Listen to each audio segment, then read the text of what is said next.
I cannot believe how fast this year is going already. It's Valentine's Day.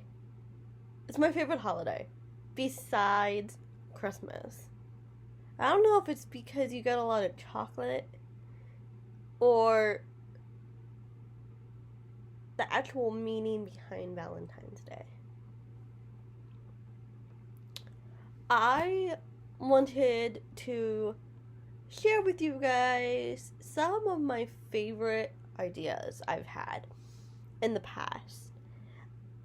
I always share with you guys some of my favorite books and activity ideas that you can do with your kids, whether you are a teacher at school, a homeschool teacher, a parent with your kids and you're staying home, or just fun activities to do with your kids. Like always, I'm going to give you a few of my favorite books for Valentine's Day. My first favorite book is There Was an Old Lady Who Swallowed a Rose, which is down below. It goes along with the whole series, There Was an Old Lady Who Swallowed a Fly, and there's so many different books now that they're just really fun. And it goes along with Valentine's Day with roses. So I thought it was really cute for Valentine's Day. The next book is going to be a little different.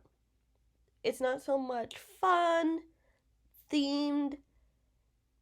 It's more religious, which is down below. It is The Story of Valentine's Day.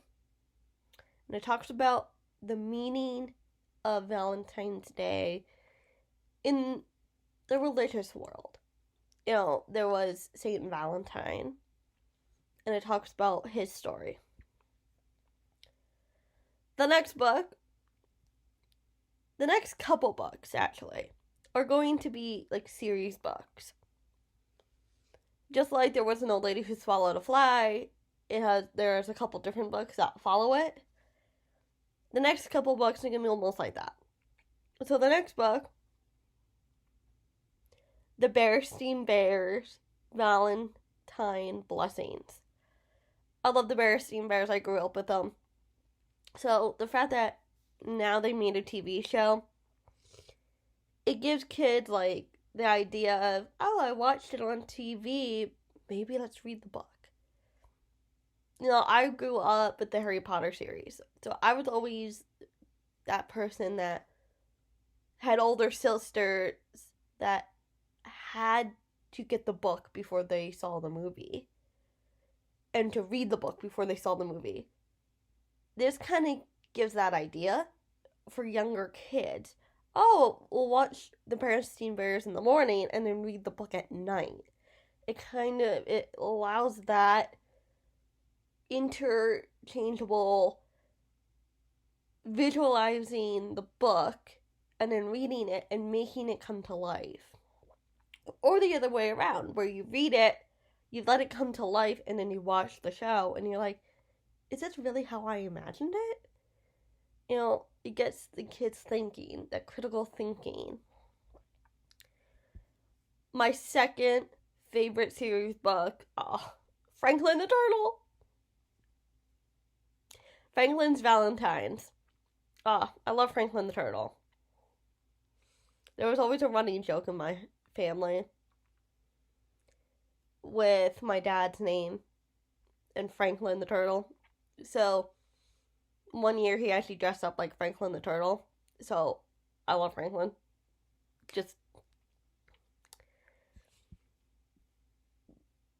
second but not least, Happy Valentine's Day, Little Critters. It follows the story of little critters. There's a couple of different books with them. Almost like Amelia, Bedelia. But there's a couple different books. They do a couple ones with behavior and manners. They're just really cute stories. last but not least is my favorite book, The Biggest Valentines Ever. I love the series of books. I have The Biggest Pumpkin Ever, and I have The Biggest Christmas Tree Ever, and there's another one I have. And they're just great. Oh, The Biggest Snowman. That's what it is. That had to come to my head. The Biggest Snowman Ever. They're just really cute, fun books. Some of my ideas that I've had with Valentine's Day projects / activities, and these are for all ages. Now, you can modify them however you want. That's the art of teaching. That's how I figured it out. Is I took an idea I had or somebody else had, and I made it my own. Well, now more than ever, they're really implementing STEM programs in school. So it's not just science, it's not just technology, it's not just math. It's all of them combined into one program. So just a simple project is cutting out hearts out of construction paper and then gluing them or tying them together to make like a 3D heart. Would be so cute to then tie it around something, or to write on every side something that they love about whoever they're giving it to. And even for the little kids, like 3-4-year-olds, preschoolers, just having them count the hearts that you cut out of construction paper. Something simple as counting the hearts. No one would have thought about that. Or if you want to get really creative, you can get a huge heart. Cut out a huge heart. Tape it on your board. Tape it on your wall. And then give each kid a little heart template. And they take it home. They have someone to help decorate it about somebody they love. And then they come in, you as the teacher or even parent, put those tiny hearts inside the big heart, almost like you're decorating a tree. Or I know at Thanksgiving time, we had a huge turkey and we gave the kids feather to decorate at home, and they brought it in and we put the feathers on the tree.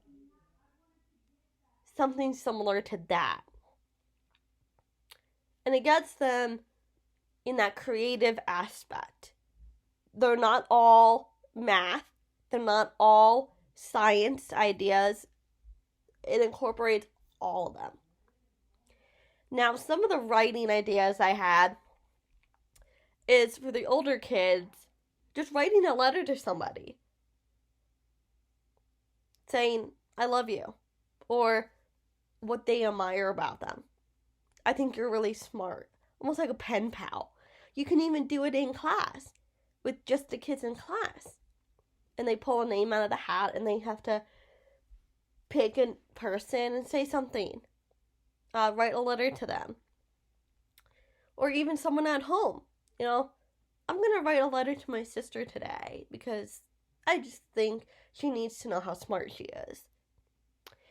And for the little kids, instead of writing a letter, they can just draw a picture about someone they love or admire, just like writing a letter. Now, for the kids that are learning things like adjectives or verbs, even in kindergarten, first grade, you can introduce them. The emotion of love. What is love? Well, love is an adjective. So, just teaching what an adjective is alone, and then explaining why it's important, why we say Valentine's Day is all about love and hearts and everything like that, it gets them thinking. And then you can do any project with that. You can do match the adjectives or something similar to that. That they're so broad that just make them however you want. Until next time, which is actually not going to be next week because it's President's Day already next week, that I'm going to do the same thing, share some books, share some ideas, and I can't wait to see you guys next time.